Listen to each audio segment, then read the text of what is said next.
Përshëndetje në internet, përshëndetje të gjithë atyre që do na ndjekin më mbrapa, juve këtu në sallë. Përshëndetje me hirin e Zotit. Shpresoj të keni patur një javë të bekuar. Por unë personalisht besoj se Zoti gjithmonë bekon, Zoti gjithmonë punon, Zoti çdo ditë diçka jep. Tjetër gjë që mbase në ato momente nuk e vlerësojmë, por Zoti jep, Zoti është për të dhënë, Zoti është ai prindi i mirë që të merr nga dora dhe do të mësoj rrugë të reja. Kështu që dhe sot me hirin e Perëndis ne duam të mbështetemi tek fjala, të shkojmë tek fjala, por para se të shkojmë tek fjala, le të bëjmë një lutje që fryma të na filtrojë çdo gjë dhe fryma të na drejtojë duke dëgjuar të gjitha ato që do them dhe të gjitha ato që fryma e shenjtë do thotë brenda vetes tuaj, tek çdo shpirt. Zoti i shenjtë, falenderojmë dhe për një herë akoma. Kërkojmë prezencën tënde të fuqishme. Kërkojmë Zoti je shtia ai që gjithmonë o Ati shenjtë do flasësh i pari dhe i fundit në shpirtrat tanë. Secili prej nesh vjen përpara teje këtu të mëngjes o Atë, mbase me probleme, mbase me shqetësime, mbase me shumë gjëra në mendje në shpirt, por ti e di o Ati shenjtë, si do punosh, ti e di si do veprosh, ti e di si do qetësosh shpirtrat e trazuara, si do i shërosh, si do i çosh një hap akoma më tej. Ti e Zoti ynë, mbështetemi tek ty, tek fjala jote, tek thesari i çmuar që na ke dhënë. Dhe sot duam të zhytemi, sot duam të qëndrojmë thellë në fjalën tënde dhe ti të na drejtosh edhe të na transformosh. Në emrin e Jezusit, filtro gjithçka që do dëgohet, filtro në shpirtat tanë. Mbahet djallin larg nga kjo sallë, nga secili prej nesh. Beko vëllezërit tanë aty ku gjenden, secilin që nuk pati mundësi të ndryshme, mundësi pune, shëndeti, çdo gjë. Bekoj vëllezërit e motrat, bekoj në emrin e shpëtimtarit ton, Zotit Jezus. Amin. Shpresoj se nuk e di sa prej jush shikoni sport në përgjithësi, jo futboll e këto, nuk mund t'ju ndihmoj dot në futboll e këto gjëra të tjera, jam i pa ditur shumë gjëra, por keni parë ndonjëherë dokumentare të ndryshme që ka disa grupe që bëjnë edhe not, bëjnë dhe biciklet, shkojnë edhe në lumë kajak, edhe bëjnë edhe ski, dhe kjo quhet, nuk e di se si quhet, por e kam parë dhe jam mahnitur kur e kam parë për herë të parë, dhe herë pas here kur kam mundësinë të shikoj ndeshje të tilla i shikoj. Herën e fundit më ra rasti të shikoja një grup i cili ishte shumë i çuditshëm. Grupi duhet të bënte për 6 ditë 600 milje. 600 milje. Nuk e di se sa kilometra janë, po janë më tepër se 700 kilometra, apo jo Andrea? Duhet të jenë më tepër. Afërsisht. 600 milje janë? Okej, a diku aty është një sasi e madhe kilometrash që duhet bërë.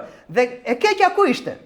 Që në qoftë se jemi 4 persona, ishin grupe 4-shë, si që e kishin llogaritur kohën, duhej që secili brenda 24 orashit të flënte vetëm 2 orë, jo më tepër. Dhe të tjerë duhet që ta transportonin atë kur flënte, ata ishin duke ecur, edhe duhet që ta transportonin nëse pësonte një dëmtim. Pse?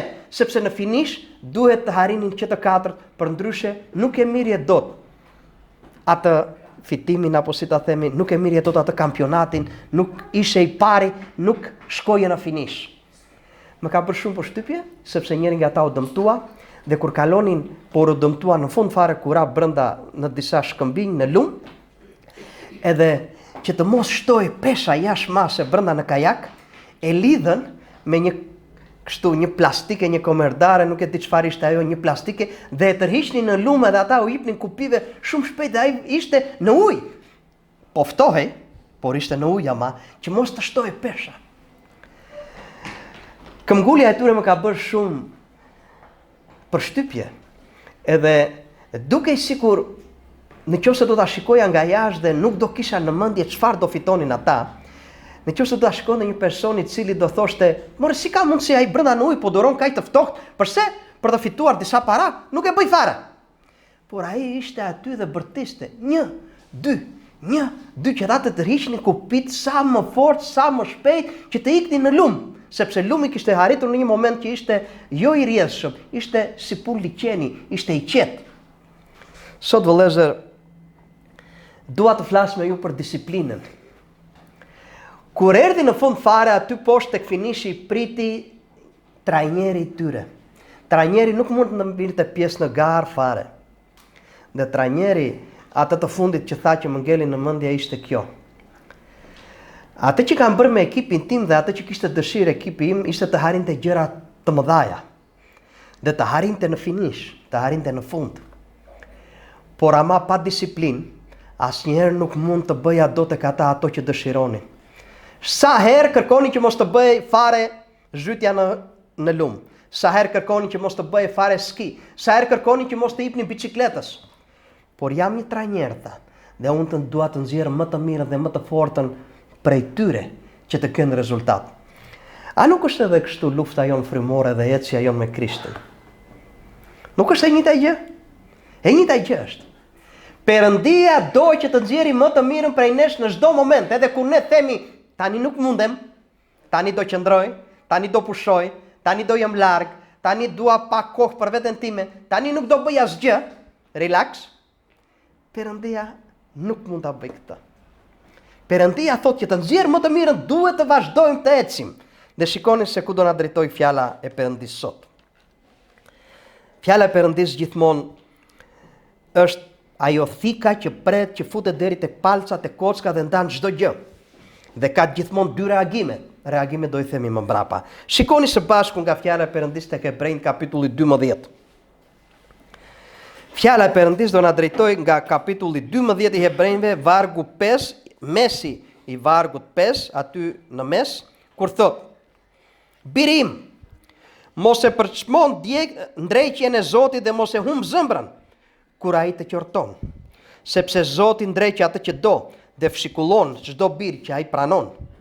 Në qoftë se ju duroni ndreqjen, Perëndia sillet në ju si me bi, sepse cili është ai bir të cilin se ndreqi ati? Por po të jeni pa ndreqje, në të cilën të gjithë u bën pjesëtar, atëre jeni kopila dhe jo bi, do me thënë fëmijë jashtëmartësor. Pastaj etrit tan, sipas mishit i kishim ndreqjes dhe respektonim ata.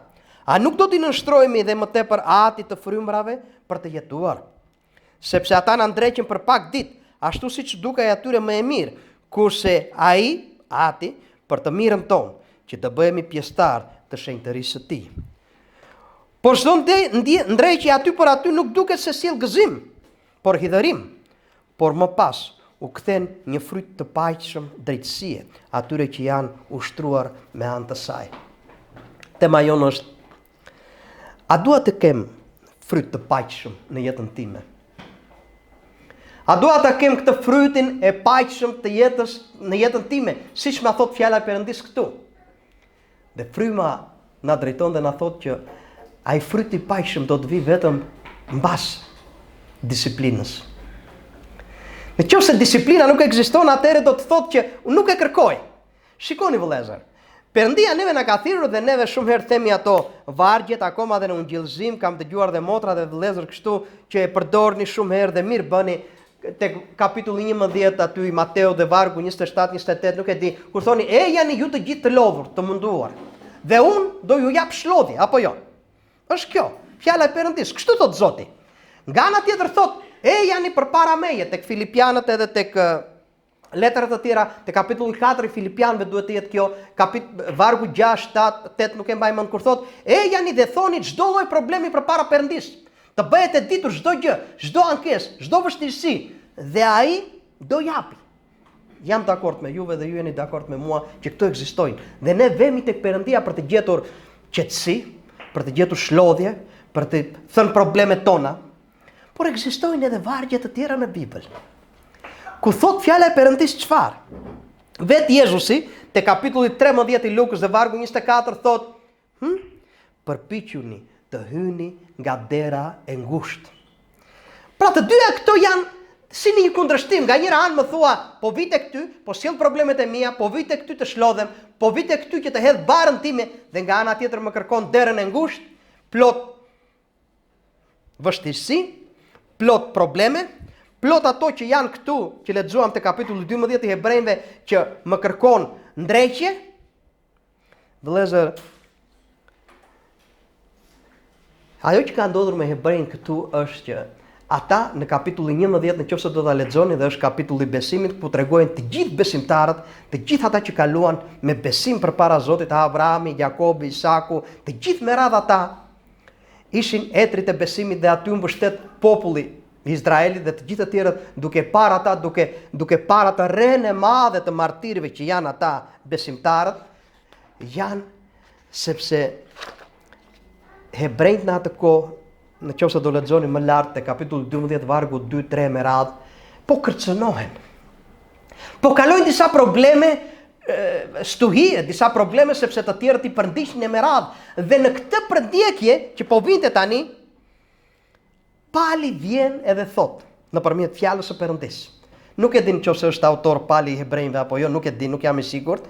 Më falni që përdora emrin e Palit, nuk jam i sigurt, por di vetëm ama që letra e hebrejve është një letër e fuqishme dhe autori i letrës, fjala e Perëndis në fund të fundit po thot, unë dua t'ju jap një formulë.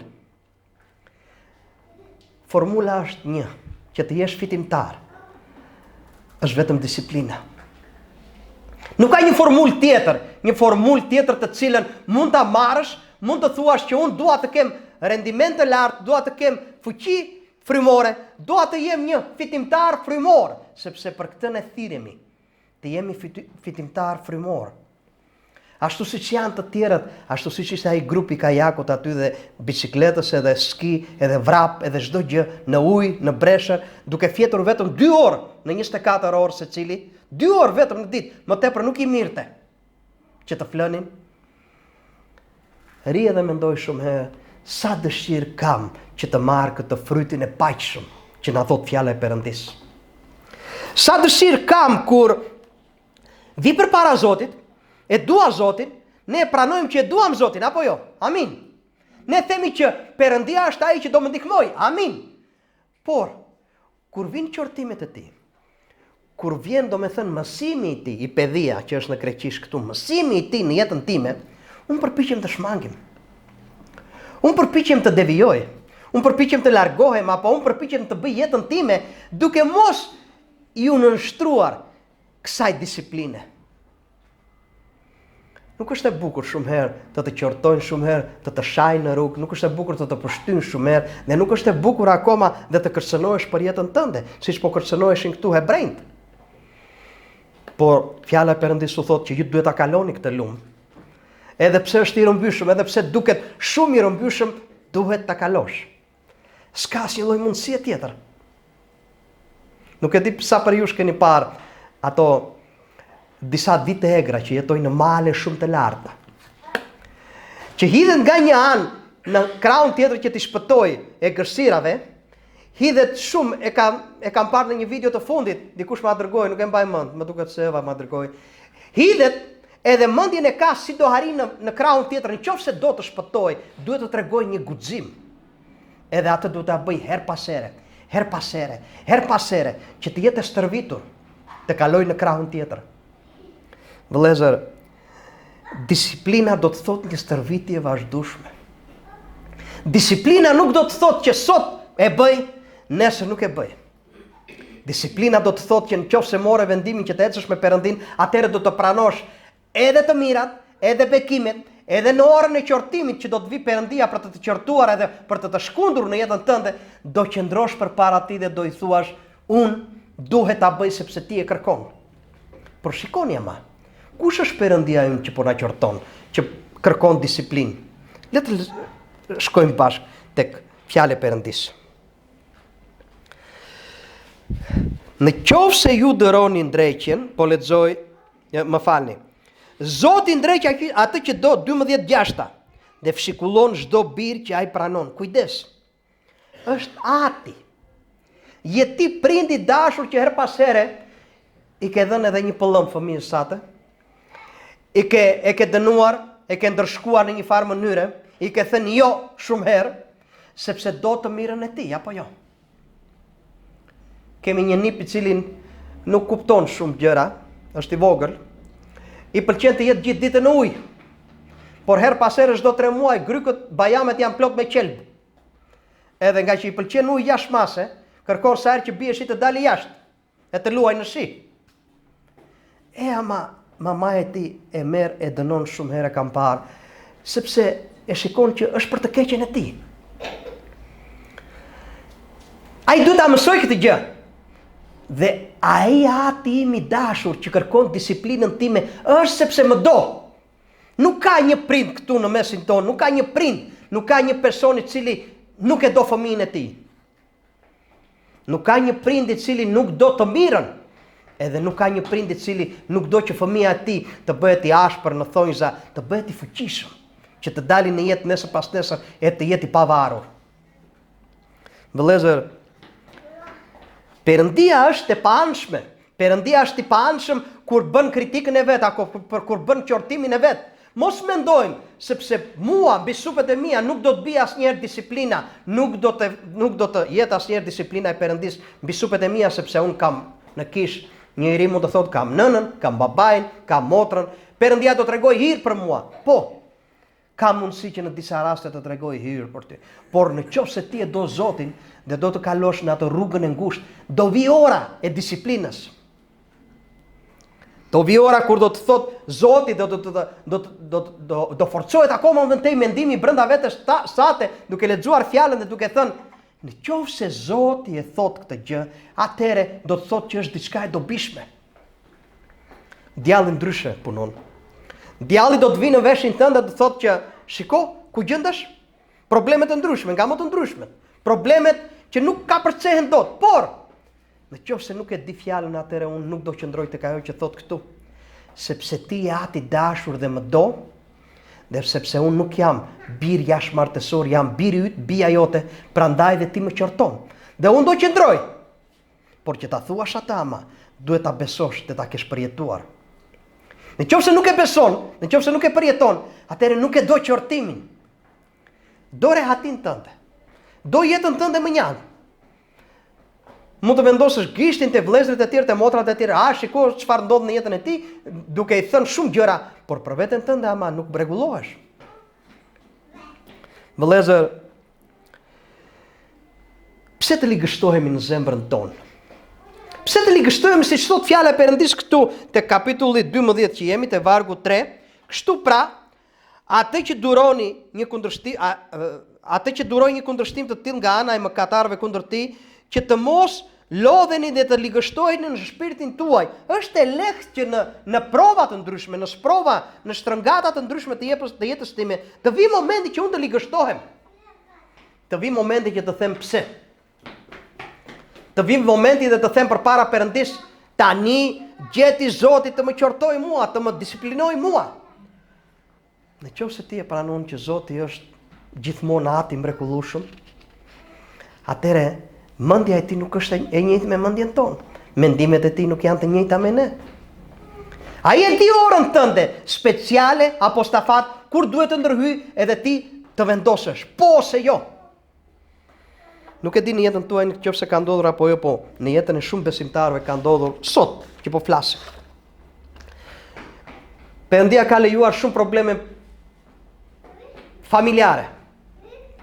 Shumë herë një person tallej me një pastor në kishë, tallej me një bari, edhe thoshte, po, lutu ti, shkonte e takonte, ishte larguar nga kisha, jetonte jetën e vet, jetonte në biznesin e vet, kërkonte të mirat e veta, kërkonte rrugën e tij dhe thoshte, duke u qeshur, pra duke u tallur deri në farmase dhe thoshte tek pastori, lutu ti, sepse ka mundësi një ditë të kthehem.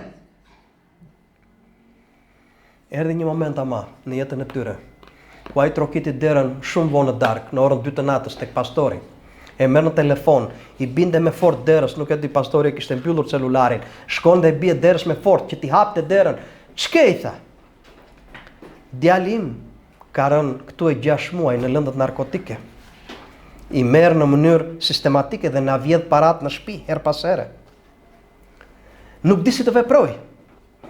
Edhe është larguar nga kisha ku shkonte. Atëre ishte ora që duhet të vendoste në jetën e vet ky si atë. I bëri një pyetje pastori, bariu I kishës edhe I tha, sa vjet ke që je larguar nga Zoti, që e ke mohuar Zotin, që jeton jetën tënde? 5 vjet I tha. Atëre 5 vjet, çfarë thoshte biri yt? Thjesht më thoshte, nga momenti që të shoh ty që je I larguar, pse të viu në kishë? Pse të viu në afër? Perëndia bëri hir në jetën e burrit, nuk e di për djalin, e di që Perëndia bëri hir në jetën e burrit, ai u kthye, I coptuar, I dërmuar, por u kthye mbrapa. Vëllezër, do ndodhi në jetën tonë që ne Në qoftë se duam Zotin dhe shumë herë duam të largohemi, ta dini që Perëndia mund të përdori gjëra shumë të vështira për ne. Kur jeni demi, siç mund të jenë shumë persona në besim, Perëndia do vinë në një moment dhe thotë, nuk je ai që duhet të largohesh, duhet të vish tek unë, të afrohesh tek unë, tek rruga ime. Shumë persona kanë parë në jetën e tyre, ka ndodhur që në një moment dëshironin jetën. Një nga ata që mësova para disa vjetësh ishte një pastor këtu që ka qenë në Marusi, kur ishte i ri në moshë, i pëlqenin motorat, i pëlqente jeta e shturur për një farë kohe, edhe pse shkonte në kishë bënte një jetë shturur, dhe Perëndia bëri që ai të aksidentohej. Edhe të fundit që tha, ishte një tronditje jashtëmase, shumë e madhe. Jashtëmase tha, po e shikoja Zotin i shtrirë, sepse nuk kisha mundësi ta shikoja Zotin me gjunjët poshtë dhe me kokën poshtë, duke u lutur. Edhe më bëri Perëndia që ta shikoja me sy të lartë, tha për 6 muaj nuk lëvizja dot. Atëre, Perëndia e zgjodhi, edhe erdhi mbrapa, u përkushtua tek fjala e Perëndis, u përkushtua dhe bëri që sot ju shikoni atë kishën e madhe aty në Marusi, që ka qenë më mbas djali i tij Xhefi, ati e ka pësuar këtë aksidentin, e kam patur profesor në shkollën biblike, edhe ma ka treguar vetë historinë e vetë. Dëshira për motorat ishte në një farë kohë një dëshirë e shturur. Dhe më pas birit i vazhdoi në kishë dhe akoma vazhdon kisha në Marusi. Vëllezër, duhet të dini ama që të gjitha këto që sjell Zoti në jetën tonë, çdo gjë, çdo problem, qofshin ato shëndetësore shumë herë, qofshin ato materiale, qofshin ato akoma dhe ekonomike. Problemet të ndryshme që sjell Perëndia tek ne, ta dini ama që Perëndia po e bën për të mirën tonë. Ta dini që po e bën për të mirën tonë. Dhe do që nesër pas nesër, në qoftë se ti nuk e do këtë disiplinën e Perëndis, mendoj edhe një herë. Mos nuk jam pjesë e ekipit. Mos nuk jam pjesë i ekipit. Tek ai ekipi me 4 persona, në qoftë se dikush nuk mund të disiplinohej, atëherë do kishte një vështirësi jashtë të madhe për ekipin. Në qoftë se në jetën time sot, sa herë që më thëret Perëndia fort, mos kam ngelur ai personi i cili jam mermer, edhe nuk po bëhem argjil, nuk po bëhem balë të shkrifët që të më marrin në duart e veta. Dhe sa herë që e shikoj disiplinën që vjen mbi shpatullat e mia në jetën time, filloj edhe thëras, ankohem. Filloj edhe bërtas tek Perëndia apo tek njerëzit rreth e rrotull, edhe filloj ankesat nga më të ndryshme. I them motrës apo vllajt, mire këti vlla. E di ti merr kaq lek, un nuk nxjerr dot 15 ditësin. Apo shumë probleme të tjera. Mire këti, shëndetin e ke, un s'kam shëndet. Vëllezër, e dëgjuat palin të ankoj për shëndetin e vet. E dëgjuat palin aty nga burgu të ankoj her pas here dhe të thoshte, më lini rehat se un kam problemet e mia dhe nuk dua të merrem me asnjë. E tha Jezusi. E than dishepujt e tij, apostujt, që u vran, të gjithë janë vrarë në një farë mënyre, janë masakruar, të gjithë ose ju shprer koka, ose janë varur në litar, ose i kanë shpuar me shtiza aty në Afrikë, kudo që shkuan, në gjithë vendet e botës. Asnjëherë nuk u ankuan. Sepse pan edhe qëndruan besnik përpara Perëndis duke i thënë që unë dua të iki nga mermeri, dua të jem balë të shkrifët, dua të jem argjil. E kam parasysh që shumë herë të dhëmbë, që shumë herë disiplina është e dhimbshme, nuk është diçka e gëzueshme. Shumë herë disiplina nuk është që wow, tani po disiplinohem, ç'gëzim i madh. Asnjëherë nuk do ta thuash. E di që disiplina është si ato copat e mermerit nga pak me daltën, janë ato copat e mermerit të cilat do dalin nga pak. Rof shtoni. Lavdi Zotit. Morë sikur nuk e kisha nevojë fare. Shikoj pa ato. Ato copat e mermerit do dalin nga pak me daltën dhe do marrin shumë kohë. Por kujdes. Mos ai mermeri që jam unë, karakteri im, dua të mbahem fort tek ai mermeri të qëndroj edhe mos të lëshohem asnjëherë. Mos të marr një vendim dhe të them, unë Zot jam i yti, të dua. Por ama, mos e lejo këtë në jetën time. Mos bëj që të dali mermeri, mos bëj që të bëhet një figurë e veçantë, por dale një sekond. A ka qëllim Zoti në jetën time, në jetën tënde? Ka. Dhe ne themi të gjithë amin që ka. Amin. Amin. Sepse çfarë do ai? Shikoni tek fjala e Perëndis, tek më poshtë të vargjet.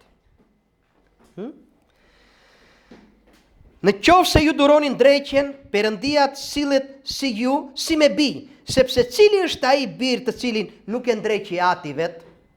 Ne kemi nevojë për ndreqje, vëllezër. Dhe kemi njeriun, kemi personin më të mrekullueshëm që mund të na ndreqë. E dini se çfarë është disiplina në jetën tonë? Disiplina krahasohet me një doktor kirurg. Ai doktori kirurg me ty nuk do të fshi thjesht një plag aty ku je vrarë apo diku që je shëmbur, jo. Do futet thellë te kocka jote, do futet thellë te zemra jote, varet ku e ke problemin. Do futet thellë te mushkritet tua, do futet thellë tek arteriet brenda, do heqi, do të hapi.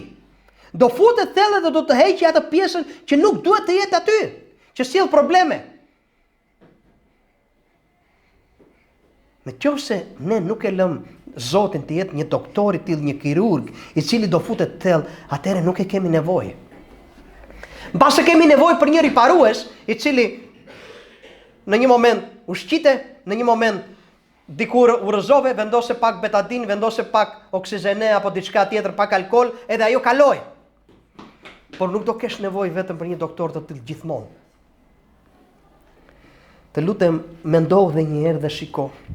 Në qoftë se plagët e tua janë të thella dhe i shikon dhe i përjeton fuqishëm, gëzohu. E di që gëzimi nuk do dali lehtë, por gëzohu aty në vetmin tënde, gëzohu aty në lutjen tënde, gëzohu aty në fjalën tënde, gëzohu aty në kohën tënde me Perëndin, gëzohu. Sepse Zoti do të bëjë një vepër të mrekullueshme dhe aty vargu i fundit që lexuam, që të japi një fryt të paqshëm, është ajo që kërkon Perëndia. Është ajo që kërkon Perëndia, sepse në problemet e tua ti do dalësh akoma ai kampioni që themi kampioni shpirtëror. Këta çunat që vënë në futboll ande këtej në kampionat që ndeshen, Joeli e të gjithë me radhë, nuk e di sa vënë në futboll akoma. Joel, nuk doni të fitoni kampionatin? Po apo jo? Po. Çdo njeri do që të fitoj.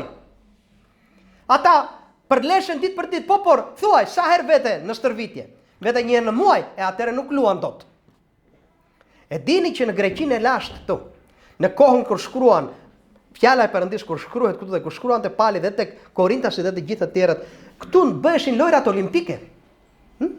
Bëheshin lojrat olimpike dhe një nga kushtet bazë që duhet të ishe përpara aty që të futeshe në listën e lojtarëve olimpik që do vrapoja apo do hidhje sferën atë diskun apo diçka tjetër, nuk i mbaj mend, po më tepër për vrap kam në mendjen time, duhet që të deklaroje dhe të ishte me një martira, me një dëshmitar në krah dhe të thoshte çfarë, që ai ka bërë 10 muaj stërvitje, ndryshe nuk të pranonin, të largonin, të fshinin nga lista.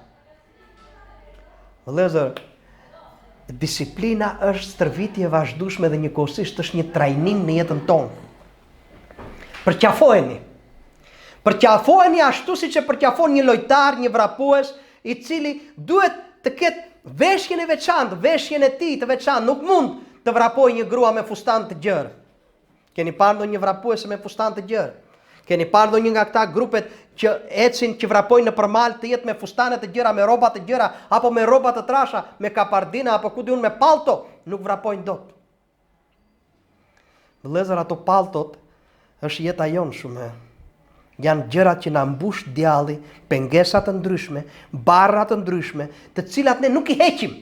Thjesht ngarkohemi, edhe nuk kemi kohën fare të disiplinës, momentin e disiplinës me Perëndin. Perëndia do të tërheqi vëmendjen, ta dish. Perëndia të do, është Tati mrekullueshëm, do zgjedhë momentin perfekt për ty që të qortoj, të ndreqi, të japi disiplinën. Dhe nga ana tjetër Perëndia ama e di që do që të bëj të ngjashëm me birin e vet. Kjo është më e larta. Të bëj të fortë në besim, të bëj të frytshëm, por nga ana tjetër të bëj si biri i tij, si Jezusi. Ky është qëllimi i atit. Nuk ka qëllim tjetër.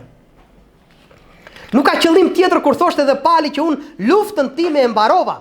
Dhe u tërhiqte vëmendje aty tek letra e parë Korintasve kapitulli 12, u tërhiqte vëmendjen dhe thoshte, kujdes, ju mund të krenoheni, ju mund të thoni që ne jemi të bekuar nga Zoti, nuk kemi nevojë për asgjë, kujdes thot.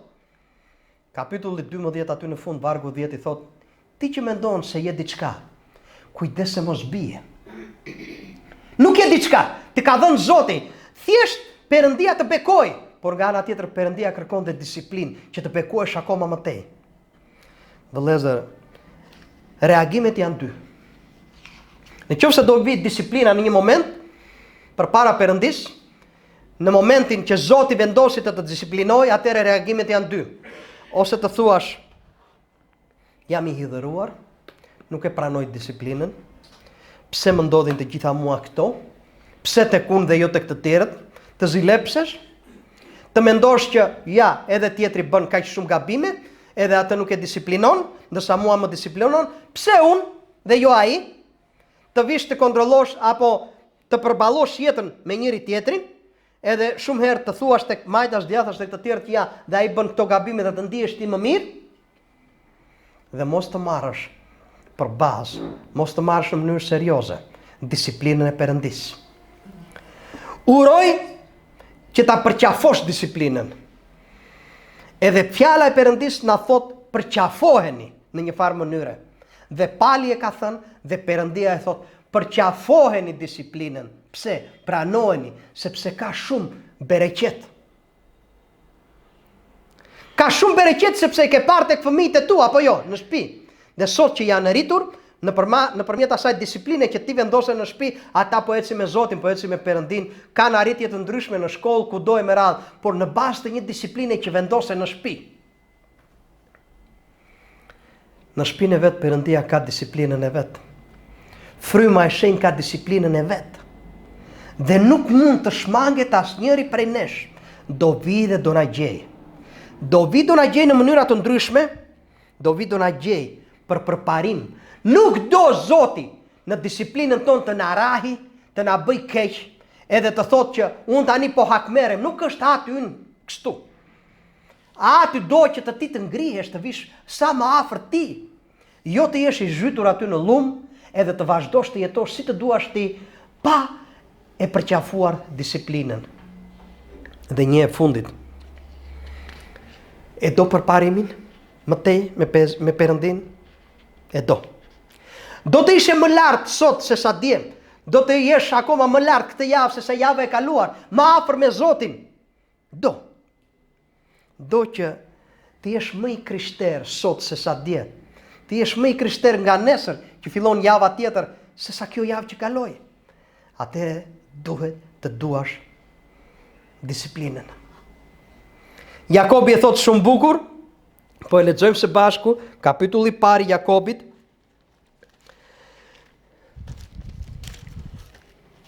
Është një varg tepër i njohur tek Jakobi, kapitulli i parë, vargjet 2 dhe 3, ku flet për sprove dhe për tundim.